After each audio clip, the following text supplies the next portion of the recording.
अगर हमारी धरती माता की तबीयत ठीक नहीं रहेगी, हमारी धरती माता ही बीमार रहेगी, तो हमारी मां, उसकी उपजाऊ क्षमता भी घटेगी, पानी की सेहत खराब होगी, तो और समस्याएं होगी। ये सब कुछ किसान अपनी रोजमर्रा की जिंदगी में अनुभव करता है। ऐसी स्थिति में खेती की पैदावार को बढ़ाने के लिए, अच्छी उपज के लिए हमें खेती में नई व्यवस्थाओं का निर्माण करना ही होगा। ज्यादा वैज्ञानिक पद्धति को, ज्यादा टेक्नोलॉजी को खुले मन से अपनाना ही होगा। इसी सोच के साथ हमने कृषि क्षेत्र में वैज्ञानिक पद्धतियों को बढ़ाने, टेक्नोलॉजी के ज्यादा से ज्यादा इस्तेमाल पर बल दिया है। आज देश में किसानों को 22 करोड़ सॉयल हेल्थ कार्ड दिए जा चुके हैं, ताकि उन्हें मिट्टी की सेहत की सही जानकारी मिले। हम अच्छी से अच्छी क्वालिटी के बीज किसानों को मिले, इसके लिए वैज्ञानिक तरीके से जागृत प्रयास कर रहे हैं। बीते 7-8 साल में 1700 से अधिक वैरायटी के ऐसे बीज किसानों को उपलब्ध कराए गए हैं, जो ये बदलती जलवायु परिस्थिति है उसमें भी अपना मकसद पूरा कर सकते हैं, अनुकूल रहते हैं।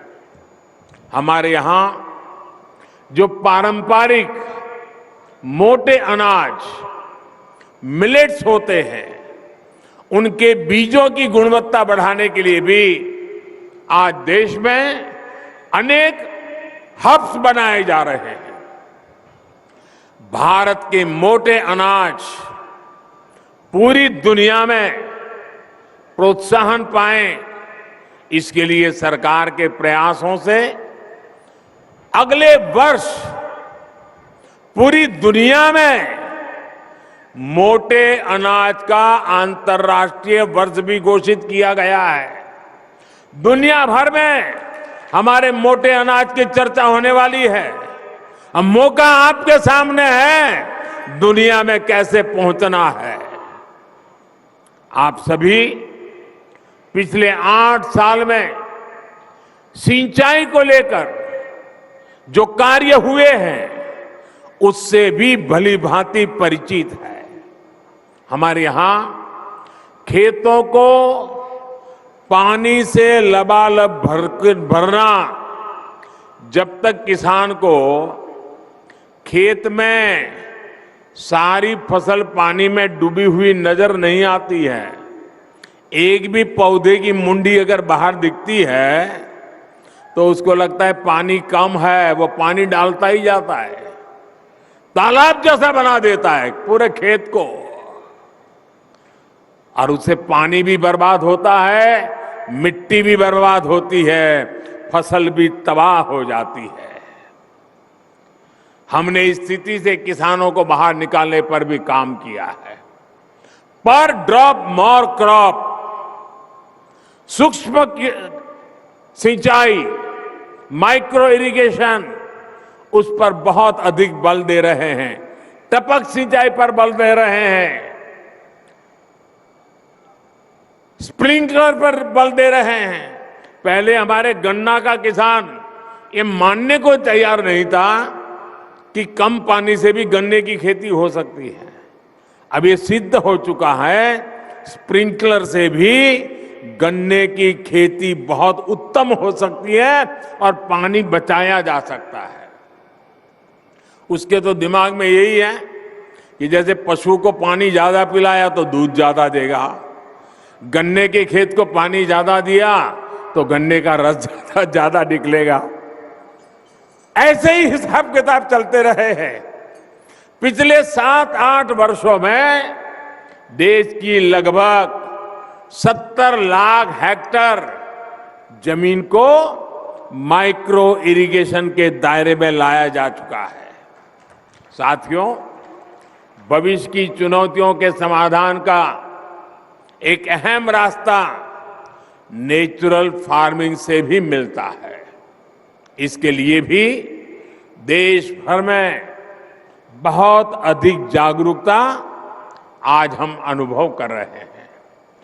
प्राकृतिक खेती को लेकर गुजरात, हिमाचल प्रदेश और आंध्र प्रदेश के साथ साथ यूपी, उत्तराखंड में बहुत बड़े स्तर पर किसान काम कर रहे हैं। गुजरात में तो जिला और ग्राम पंचायत स्तर पर भी इसको लेकर योजनाएं बनाई जा रही है।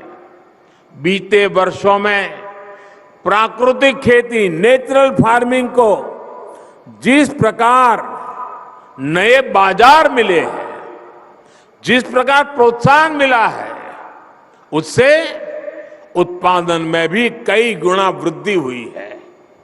साथियों, आधुनिक टेक्नोलॉजी के उपयोग से छोटे किसानों को कैसे लाभ होता है, इसका एक उदाहरण पीएम किसान सम्मान निधि भी है। इस योजना के शुरू होने के बाद से 2 लाख करोड़ रुपए से ज्यादा सीधे किसानों के बैंक खातों में ट्रांसफर किए गए हैं। जब बीज लेने का समय होता है, जब खाद लेने का समय होता है, तो भी ये मदद किसान तक पहुंच जाती है। देश के 85% से अधिक छोटे किसानों के लिए ये बहुत बड़ा खर्च होता है। आज देश भर के किसान मुझे बताते हैं कि पीएम किसान निधि ने उनकी बहुत बड़ी चिंता को कम कर दिया है। साथियों, आज बेहतर और आधुनिक टेक्नोलॉजी का उपयोग करते हुए हम खेत और बाजार की दूरी को भी कम कर रहे हैं। इसका भी सबसे बड़ा लाभार्थी हमारा छोटा किसान ही है, जो फल, सब्जी, दूध, मछली जैसे जल्दी खराब होने वाले उत्पादों से जुड़ा हुआ है। किसान रेल और कृषि उड़ान हवाई सेवा से इसमें छोटे किसानों को भी बहुत लाभ मिला है। ये आधुनिक सुविधाएं आज किसानों के खेतों को देश भर के बड़े शहरों से, विदेश के बाजारों से कनेक्ट कर रही है और 2.5 लाख से अधिक व्यापारी जुड़ चुके हैं। आपको ये जानकर के भी खुशी होगी कि अभी तक इसके माध्यम से 2 लाख करोड़ रुपए से अधिक की लेन देन हुई है। आपने देखा होगा, आज देश के गांवों में जमीन के, घर के नक्शे बनाकर किसानों को प्रॉपर्टी कार्ड भी दिए जा रहे हैं। इन सभी कामों के लिए ड्रोन जैसी टेक्नोलॉजी, आधुनिक टेक्नोलॉजी का उपयोग किया जा रहा है। साथियों, खेती को ज्यादा से ज्यादा लाभकारी बनाने के लिए आधुनिक टेक्नोलॉजी को उपयोग को हमारे स्टार्टअप नए युग में ले जा सकते हैं। आज यहां इतनी बड़ी संख्या में स्टार्टअप से जुड़े साथी मौजूद हैं। बीते 7-8 सालों में खेती में स्टार्टअप की संख्या, ये भी आंकड़ा सुन लीजिए, पहले 100 थे, 100, आज 3000 से ज्यादा स्टार्टअप खेती में टेक्नोलॉजी पे काम कर रहे हैं। ये स्टार्टअप, ये इनोवेटिव युवा, ये भारत की टैलेंट, भारतीय कृषि का, भारत की ग्रामीण अर्थव्यवस्था का भविष्य नए सिरे से लिख रही है। लागत से लेकर ट्रांसपोर्टेशन तक की हर समस्या का समाधान हमारे स्टार्टअप्स के पास है। अब देखिए, किसान ड्रोन से ही किसान का जीवन कितना आसान होने वाला है। मिट्टी कैसी है, मिट्टी को कौन सी खाद चाहिए, कितनी सिंचाई चाहिए, बीमारी कौन सी है, दवाई कौन सी चाहिए, इसका अनुमान ड्रोन लगा सकता है और आपको सही मार्गदर्शन दे सकता है। दवाई का स्प्रे करना है तो ड्रोन उसी हिस्से में स्प्रे करता है जहां जरूरत है, जितनी जरूरत है। इससे स्प्रे और खाद की बर्बादी भी रुकेगी और किसान के शरीर पर जो केमिकल गिरता है उससे भी मेरा किसान भाई बहन बच जाएगा। भाई और बहनों, आज एक और बहुत बड़ी चुनौती है जिसका जिक्र मैं आप सभी किसान साथियों, हमारे इनोवेटर्स के सामने जरूर करना रहूं।